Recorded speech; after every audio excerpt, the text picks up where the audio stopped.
Hello everyone. In this video, let's discuss how to solve the pumping lemma related problem very easily. So the thing is, if A is the regular language, so if we consider A as the regular language, it must have the pumping length P. So it must have the pumping length P and such that the string S where S modulo of S must be greater than or equal to P. That is, the size of the string S must be greater than or equal to the pumping length P, which may be divided to three parts. That is, the string which will be produced will be divided into three parts, that is X, Y and Z, and it must satisfy these three conditions to be considered as the regular language. But our main goal in the pumping lemma problem is to define or finalize the given question as the not regular language. So here the given question, so here there is a question given A is equal to A power n B power n. So if we want to prove it as the pumping lemma problem, we must prove that this given language is not a regular language. So here to prove this given language as a not a regular language, we will be using the contradiction. We will be using the reverse methodology. So first let's consider the given language A as the regular language. So first let's consider it as the regular language, then let's prove it as a not a regular language. Now when we consider A as the regular language, what is the problem given? A is equal to A power n and B power n. Now the string which I will be producing from this given language must be greater than or equal to the pumping length P. So now let's write the pumping length P. Pumping length.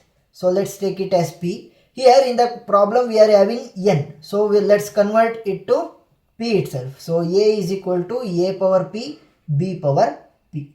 So in place of n we are writing P because we took the pumping length as P here.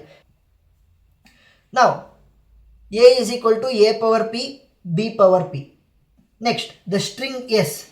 So the string S will be divided into X, Y and Z respectively. Now to proceed with the problem, we must assign a pumping length P value. So it must be greater than 0. So let pumping length P value will be equal to 5.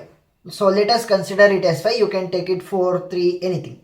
Now if you take it as 5, what will be the given language? So A will be equal to A power 5 and B power 5. A power 5 and B power 5. So you can write it in the simplified manner, that is A 5 times and B 5 times. If you see here, the first condition it must satisfy is X, Y power I and Z. So the first condition is X, Y power I and Z. So now let's assign the value of I. So I must be greater than or equal to Z. So let us consider I value will be equal to 2. So you can write it as X, Y power 2 Z, that is X, Y square Z. So now if you take this one, because this is the string you have produced using the given language, that is A power 5, B power 5, this is the string you have produced. Now you must divide the string into three parts, X, Y and Z. So let's divide it. String S will be equal to 5A and 5B. Now while dividing, if you see here X, Y and Z. So three components are there. So in this condition we will be having three situations. That is, Y may come completely in A part, Y may come completely in B part, or it can share the A and B part. So let's see the three conditions also. It is a very easy problem, you can understand. So the first case is Y in A part. Y in A part. When Y will be in the A part, so S will be equal to, I will be considering these two, that is A and A, 2A as, so I will be considering these 2A as X and left out 3A will be equal to Y and all other B will be equal to Z. So now if you see here, Y is in the A part and if we follow this formula, that is X, Y square Z, so how it will be converted? X will remain as it is, but Y square. So square means Here if you see, y I am having 3 values, that is 3 times a is there, it is square. So I must double it. 1, 2, 3, 4, 5, 6. Now whatever the b value will be left out, I will be writing them as it is. 1, 2, 3, 4, 5. Now count the values. 1, 2, 3, 4, 5, 6, 7, 8. There are 8 number of a and just 5 number of b. So what was the condition given in the question? A power n, b power n. Whether it is satisfying the condition? No, because here when the n value will be equal to 5, it must be equal to a power 5 and b power 5. Or if it is equal to 8, a power 8, b power 8. Here if you see, a power 8, b power 5. That is, it is mismatching. So this case is not the valid case. So you can write it as not satisfying the condition. Not satisfy the condition. So let's see for the another two cases. That is case number 2, in which I will be taking the y in the b part itself. So a. In the initial we were having 5a and 5b. So 5a I will take it as x, and 2b's I will be taking as y, and another 3b's which were left out I will be considering them as z. So now let's again apply the formula and let's keep the I value same from the previous step itself. That is, so x means what will be the string? So now the updated string will be a. That is 5 times a because there is no change in the x. But here y square, that is y will be doubled. b. Next z will come as it is. b. 3 b's. Now if you count, there are 5 number of a's and there are 7 number of b's. So a power n and b power n is not satisfied. So you can write not satisfied. So now let's see the case number 3, in which I will be taking the y in some part of x and in some part of a and some part of b. So in the third condition, a 5 times a and 5 times b was at the initial stage. I will be taking 3 a's as x, 2a and 2b as y, and all the left out 3 b's as the z. So if you apply the formula, same formula with the I value as 2, which you will be keeping as a constant at the starting itself. So there will be no change in the x at the updated string. And if you see the y, it will be doubled. First b, 2 times you must write b. Next z value is 3 times b.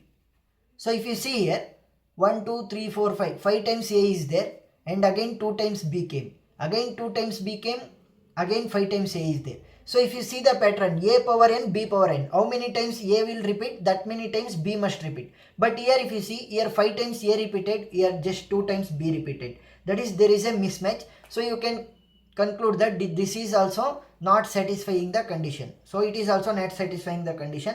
In the first condition, that is x, y power I, z, which must belong to a, we saw all the 3 possible cases. So it is not satisfying the condition.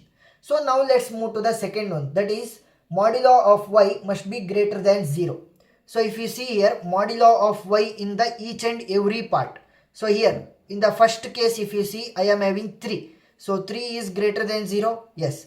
Next in the second case, if you see, I am having 2 b's as the y value. So 2 is greater than 0. Yes. In the third condition, I am taking 4 y values, 2a and 2b. So 4 is also greater than 0.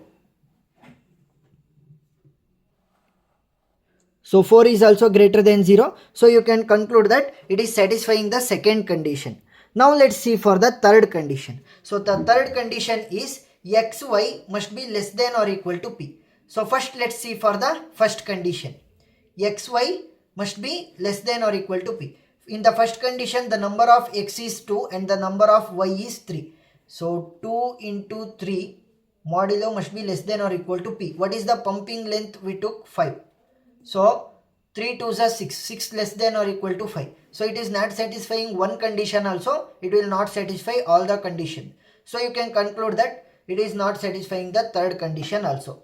So to tell the given language as the regular language, it must satisfy all the 3 conditions, but the given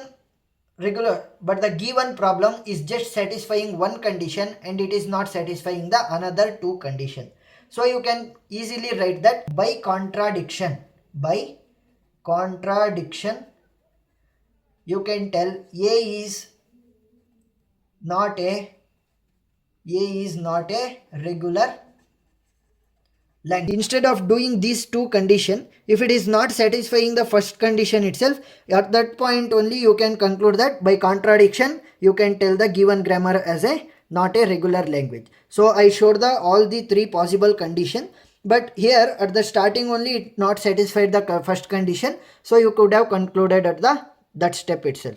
So hope you understood how to solve the pumping lemma problem. If you have any doubt related to this problem, please do comment below. I will clarify it. And if you liked the video, please subscribe and support us. Thank you.